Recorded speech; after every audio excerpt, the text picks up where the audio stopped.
नमस्कार, मैं हूं अतुल चौरसिया। आपका खर्चा आपकी चर्चा हफ्ता दर हफ्ता हम एक बार फिर से लेकर आए हैं न्यूज लॉन्ड्री का हिंदी पॉडकास्ट एनएल चर्चा। चर्चा में इस हफ्ते चुनाव के नतीजे आए हैं, उस पर बातचीत होगी। देश के एक बड़े उद्योगपति, बड़े उद्योग घराने से ताल्लुक़ रखने वाले रतन टाटा का देहांत हो गया, थोड़ा उस पर भी हम बातचीत करेंगे। और चुनाव नतीजों के बाद उठी कुछ कंट्रोवर्सीज़ हैं, ईवीएम से रिलेटेड तमाम बातें हो रही हैं, उस पर भी हम बातचीत करेंगे।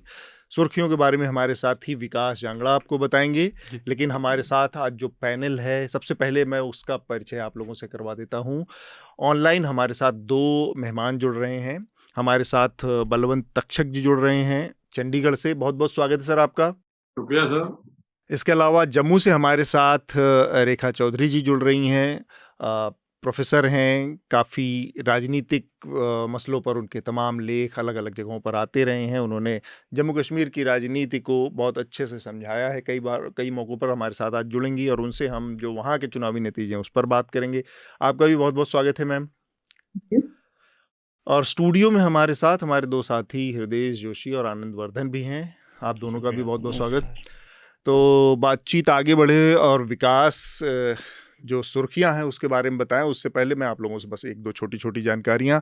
हमारा जो नया एनएल सेना प्रोजेक्ट है, पहले आपने देखा हम लोगों ने कश्मीर और हरियाणा के चुनावों को कवर किया। इसके अलावा हाल ही में हमारा एक सीरीज़ एनएल सेना प्रोजेक्ट के तहत आया, जो कि हमास और इज़राइल के बीच चल रही लड़ाई को लेकर 1 साल पूरा होने के मौके पर हमारा ये एनएल सेना प्रोजेक्ट था। और श्रीनिवासन जैन जो कि सीनियर जर्नलिस्ट हैं, उन्होंने इसको किया है। अब श्रीनिवासन अमेरिका के चुनावों को कवर करने के लिए अमेरिका जा रहे हैं। वहाँ पर पता है आपको कि एक बड़ा चुनाव होने जा रहा है, काफ़ी दुनिया भर की निगाहें हैं उस चुनाव पर। तो उसको भी श्रीनिवासन जैन न्यूज़ लॉन्ड्री के लिए कवर करेंगे। हमारा ये एनएल सेना प्रोजेक्ट इस समय चल रहा है, इसको पूरा करने में आप लोग मदद करें। जैसा कि हम बार-बार कहते हैं, ये सारी जो कवरेज है, ये सिर्फ़ और सिर्फ़ आप लोगों के फंड से, आप लोगों के समर्थन से और हमारे तमाम जो सब्सक्राइबर हैं, उनकी मदद से हम कर पा रही है हमारी पत्रकारिता। विकास, इस हफ्ते की पहले जो सुर्खियां हैं उस पर आप लोगों को बताएं, इसके बाद हम फिर चर्चा को आगे बढ़ाएंगे। प्रसिद्ध उद्योगपति हमारे देश के व्यवसायी रतन टाटा जो है, उनका 86 साल की उम्र में निधन हो गया। उन्होंने 9 अक्टूबर को दिल का दौरा पड़ने से उनकी मृत्यु हुई और कल 10 अक्टूबर उनके पूरे राजकीय सम्मान के साथ उनका अंतिम संस्कार किया गया। एक सोशल मीडिया का दौर है, तो हम बहुत सारी चीज़ें हमारी सोशल मीडिया पर चल रही चीज़ों से इन्फ्लुएंस होती हैं। उसी से क्यों लेकर अगर हम बातचीत शुरू करें, तो बहुत पोलराइज, वो जैसा कि ज़्यादातर आजकल मुद्दों पर होता है, बहुत पोलराइज व्यू है। एक तरफ रतन टाटा को महान महान महान महान महान, दूसरी तरफ एक ग्रुप आया, एक समूह है जो कि बहुत क्रिटिकल तरीके से, मतलब एक अनडिग्निफाइड तरीके से उनको गालियां भी दे रहा है और वो भी कर रहा है। जो लोहांडीगुड़ा छत्तीसगढ़ में, बस्तर में, जगदलपुर से 30 किलोमीटर दूर उनका एक स्टील प्लांट आना था और काफ़ी बड़ा स्टील प्लांट था। 5.5 मिलियन टन का स्टील प्लांट था। तो वो 5.5 मिलियन टन का स्टील प्लांट 2005 में आने की बात हुई थी छत्तीसगढ़ में, और उसी वक्त वहाँ पर सर्वाजुड़ूम आंदोलन शुरू हुआ। और उस स्टील प्लांट में जो मुआवजा दिया गया था, वो मुआवजे में लोगों के साथ जो है इतना न्याय नहीं हुआ, और इसी वजह से वहाँ बहुत पास में इंद्रावती के पार माओवादी बैठे हैं, उस आंदोलन में घुस आए थे। उन्होंने एक ग्राम पंचायत सदस्य की हत्या कर दी थी, ये कह के कि ये ब्रोकर कर रहा है दोनों के बीच में, टाटा के और गांव वालों के बीच में, उनकी ज़मीन सस्ते में बिकवा रहा है। तब मैंने टाटा के कई सारे लोगों से जब रिपोर्टिंग करते थे, अब तो वो लोग वहाँ रहे होंगे नहीं, तो वो अपना पक्ष बताते हुए यही बातें कहते थे जो यहाँ पर हो रहा है, कि आप टाटा का रिकॉर्ड देखिए, टाटा का रिकॉर्ड कहीं धोखाधड़ी का नहीं है, अन्याय का नहीं है। लेकिन तो चुनाव का जो मसला है, अब नतीजे सामने आ गए हैं हरियाणा और जम्मू कश्मीर के। हरियाणा का नतीजा सबसे ज़्यादा चौंकाने वाला है, तो उस पर हम थोड़ा विस्तार से आज बातचीत भी करेंगे। कैसे चारों तरफ ये हवाएं, सर्वे से लेकर, एग्जिट पोल से लेकर, पत्रकारों से लेकर, हर जगह ये दावे किए जा रहे थे कि अब कांग्रेस पार्टी आ रही है और भारतीय जनता पार्टी जा रही है। तो नतीजे में ऐसा कुछ नहीं हुआ और 48 सीटों के साथ भारतीय जनता पार्टी ने तीसरी बार सरकार बनाई है। और ये इतिहास में जब से हरियाणा बना है तब से कभी नहीं हुआ कि कोई पार्टी तीसरी बार लगातार जीत कर सत्ता में आए। जब कोई पार्टी चुनाव हार जाती है तो 100 तर्क हैं उसके, कि पार्टी में आपस में गुटबाजी थी, टिकटों का वितरण ठीक नहीं हुआ, गैर जाट एक तरफ चले गए, जाट एक तरफ चले गए। मैं आपसे एक उदाहरण से आपको बताऊं कि जिस सीट पर, जो हिसार जिले में नारनौंद विधानसभा क्षेत्र है, जहां 1972 से कभी कांग्रेस नहीं जीती, जहां कुमारी शैलजा को लेकर जाति सूचक टिप्पणी की गई, जिससे शैलजा मैडम मैदान से हट गई, 10 दिन तक उन्होंने कोई प्रचार नहीं किया, और राहुल गांधी जी को नारायणगढ़ अंबाला में आके हुड्डा साहब का और शैलजा मैडम का हाथ मिला के ऊपर करना पड़ा, पब्लिक में एक मैसेज देना पड़ा कि ये दोनों एक हैं। उस नारनौल क्षेत्र में 1972 से हारने वाली कांग्रेस, जहां मैडम के खिलाफ जाति सूचक टिप्पणी की गई, वहां भारतीय जनता पार्टी बुरी तरह से हारी और कांग्रेस का वहां खाता खुला। तो कुमारी शैलजा, जिनको 10 सीटें मिली थी, वो उनके 5-6 उम्मीदवार चुनाव में हार गए।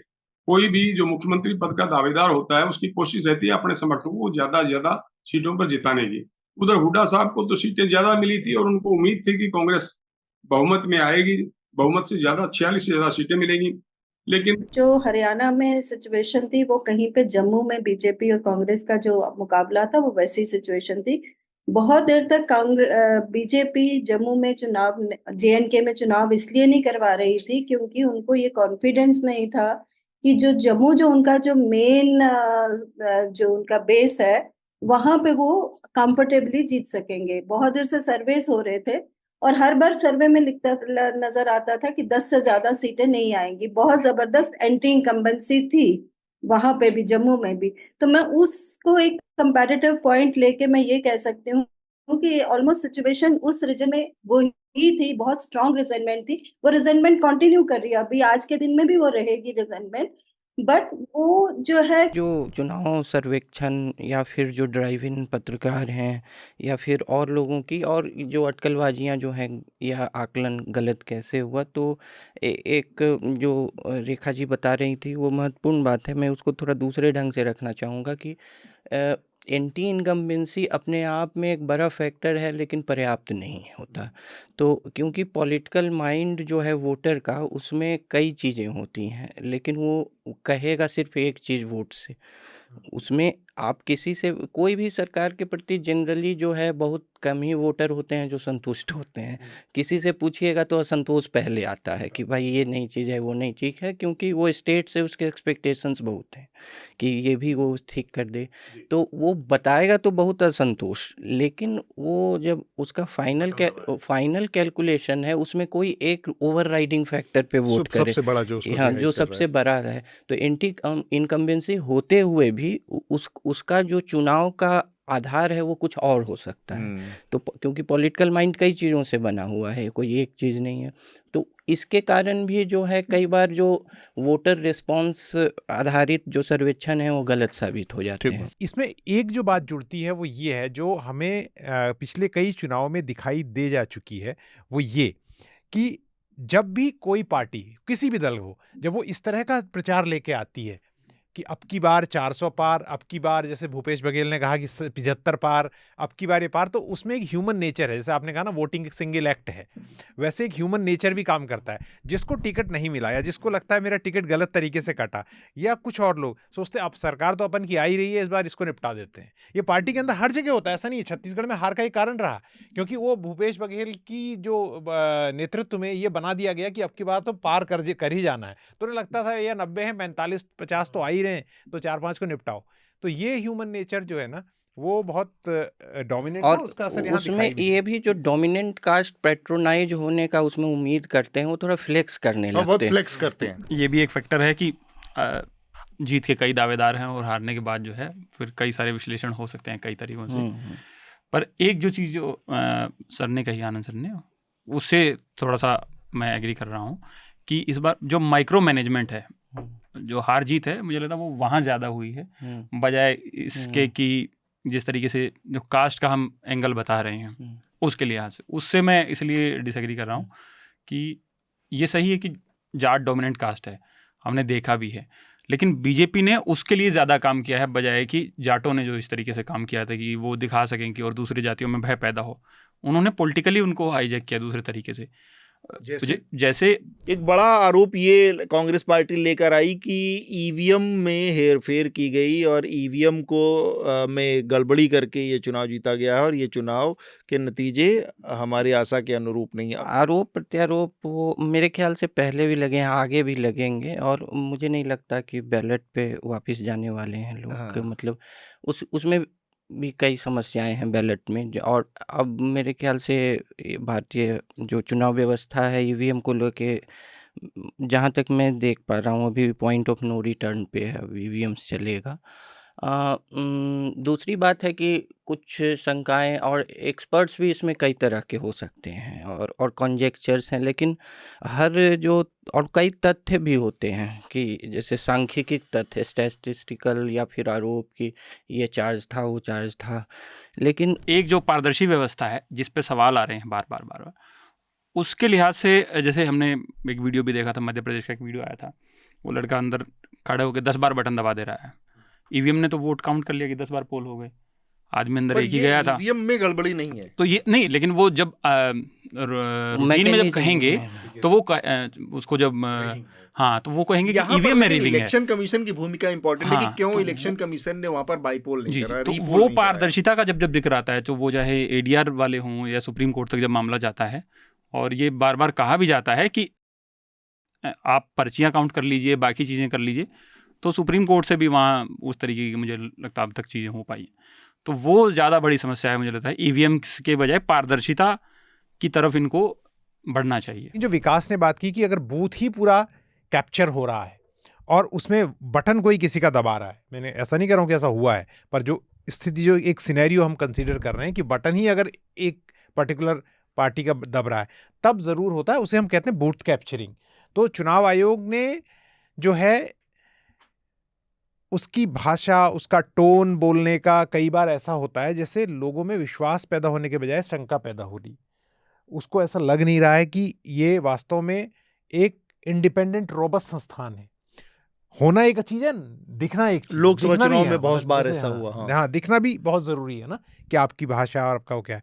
तो ये बहुत इंपॉर्टेंट चीज है जो इस पूरी प्रोसेस में एक मिसिंग चीज है। अब चुनाव आयोग को इस बात का पूरा मतलब मुख्य चुनाव आयुक्त की ओर से स्टेटमेंट आना चाहिए था, पब्लिक स्टेटमेंट, जो सब जगह ब्रॉडकास्ट हो कि ऐसा कुछ नहीं हो रहा, हम चुनावी प्रक्रिया को देख रहे हैं, ठीक से हो रहा है।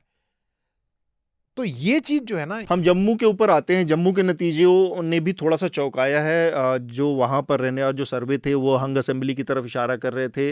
और कश्मीर में हमारे साथ चूंकि रेखा मैम आप हैं, तो ज़्यादा नहीं बोलते हुए मैं आप ही से जानना चाहूँगा, जम्मू ने एक बार फिर से पोलराइज होकर हिंदू मुस्लिम के आधार पर वोट डाला, इस नतीजे से ये निष्कर्ष निकाला जा सकता है?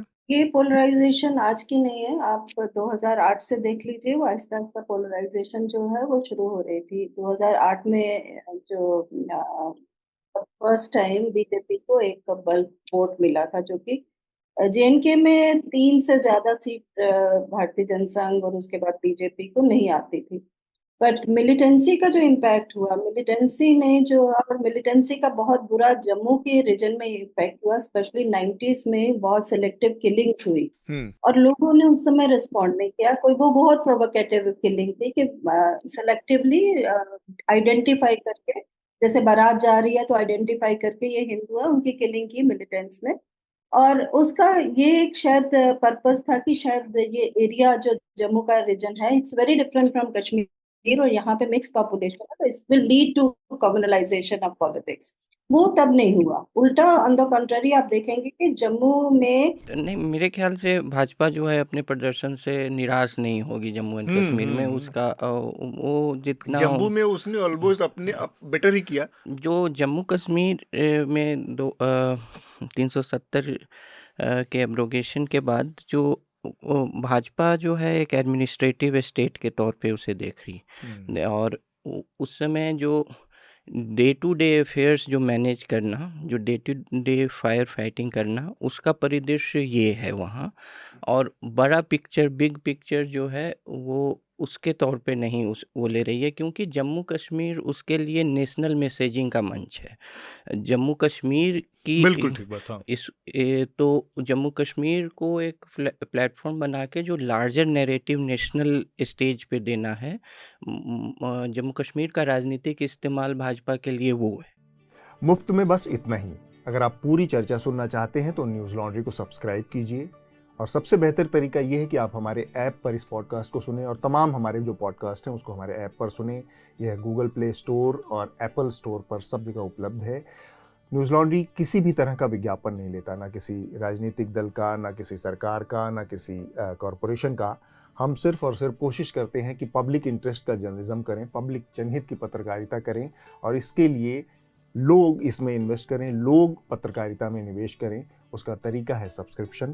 तो सब्सक्रिप्शन के हमारे टैग पर जाइए, वहाँ पर अपनी मनचाही रकम पे कीजिए और न्यूज़ लॉन्ड्री का सब्सक्रिप्शन लीजिए, और गर्व से कहिए, मेरे खर्च पर आज़ाद हैं खबरें।